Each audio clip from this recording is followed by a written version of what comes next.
ایک ایسی قوم جن کے لیے بھوک صرف ایک لفظ تھا، جن کے شہر میں تنگی کا کوئی تصور ہی نہیں تھا، جہاں سونا مٹی کی طرح تھا اور پانی رحمت کی طرح بہتا تھا۔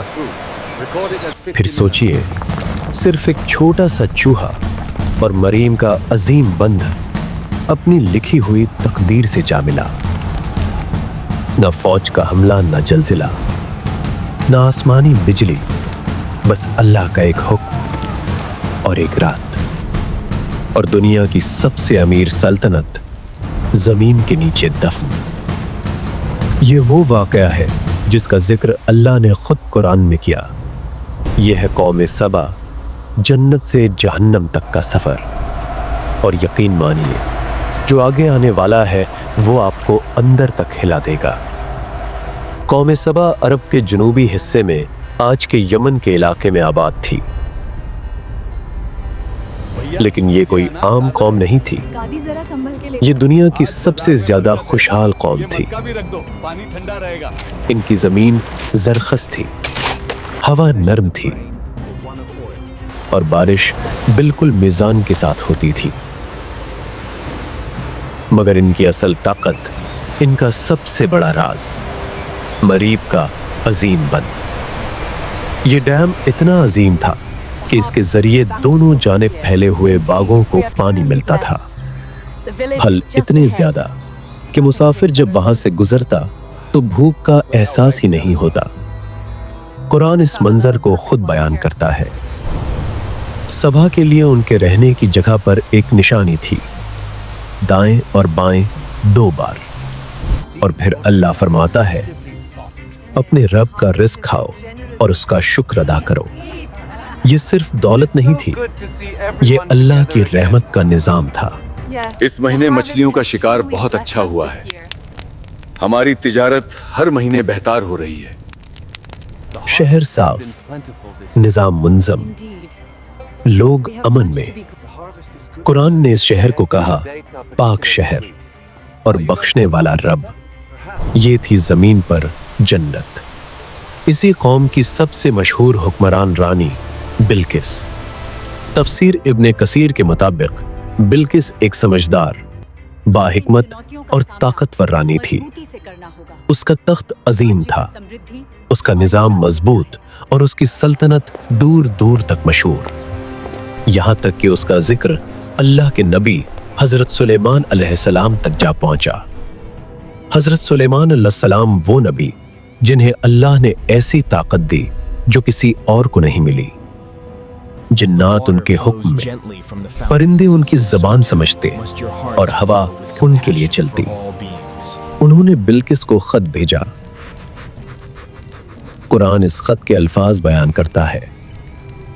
یہ خط سلیمان کی طرف سے ہے، اور یہ اللہ کے نام سے شروع ہوتا ہے، اور دعوت دی اللہ کے آگے سجدے میں جھک جاؤ۔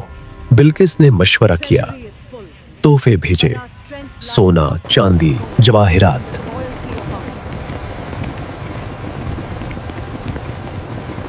مگر سلیمان علیہ السلام نے سب واپس کر دیا اور فرمایا، جو اللہ نے مجھے عطا کیا ہے وہ تمہاری دولت سے کئی بہتر ہے۔ یہاں بلقس سمجھ گئی کہ یہ کوئی عام بادشاہ نہیں، یہ اللہ کا نبی ہے۔ پھر وہ خود سلیمان علیہ السلام کے پاس آئی، اور جب شیشے کے محل میں داخل ہوئی تو پانی سمجھ کر اپنا لباس اٹھایا۔ تب حقیقت کھلی۔ اس وقت بلقس نے کہا، اے پروردگار، میں غلط تھی، اب میں اللہ پر ایمان لاتی ہوں۔ اور تفسیر ابن کثیر کے مطابق بلقس کے بعد قوم سبا نے بھی اسلام قبول کر لیا۔ یہ تھا سبا کا روحانی اور دنیاوی عروج۔ مگر وقت ہمیشہ ایک جیسا نہیں رہتا۔ بلقس کا دور ختم ہوا، نسلیں بدلی، حکمران بدلے۔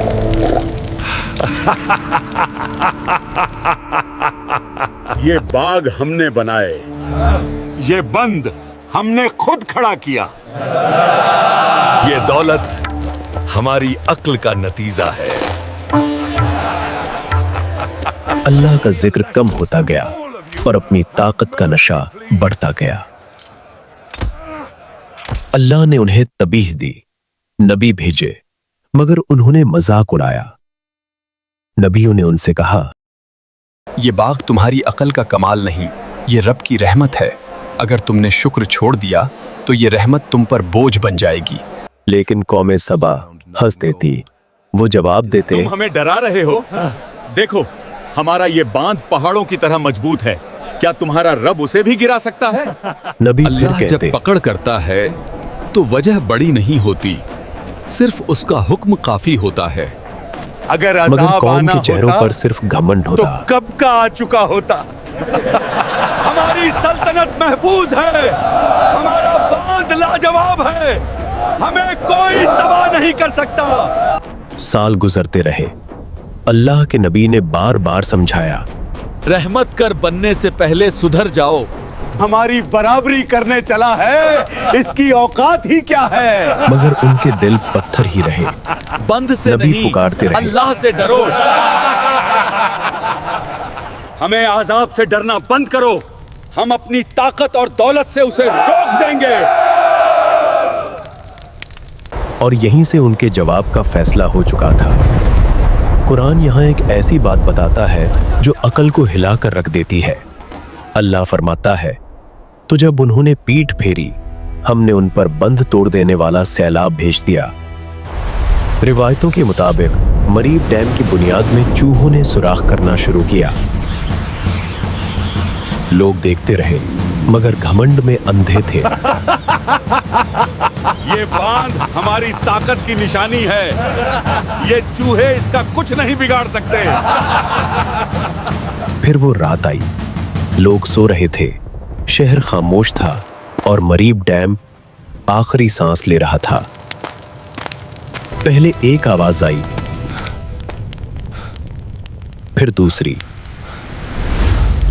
और अचानक बंद टूट गया।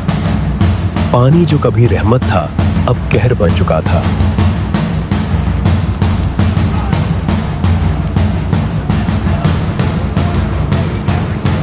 लोग चीखने लगे।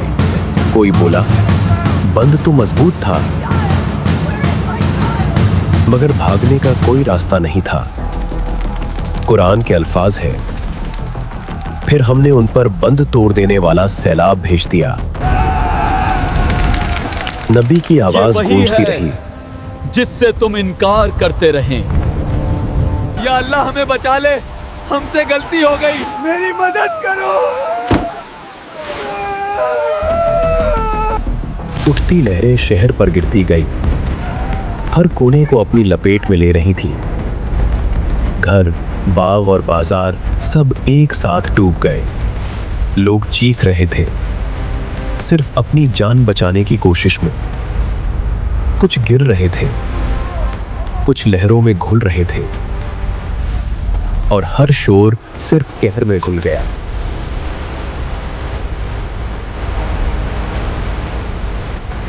आखिर में एक ऊंची लहर उन सबको हमेशा हमेशा के लिए खामोश कर गई।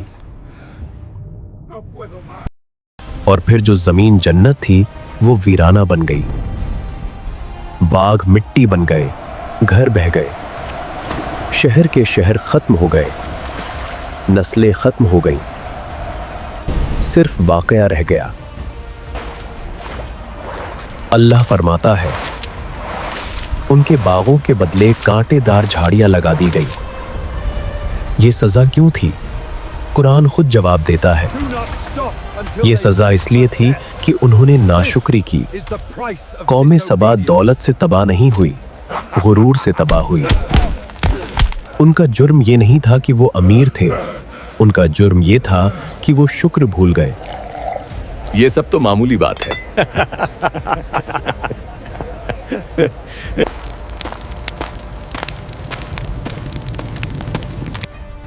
और ये वाकया सिर्फ उनके लिए नहीं, ये हम सब के लिए है।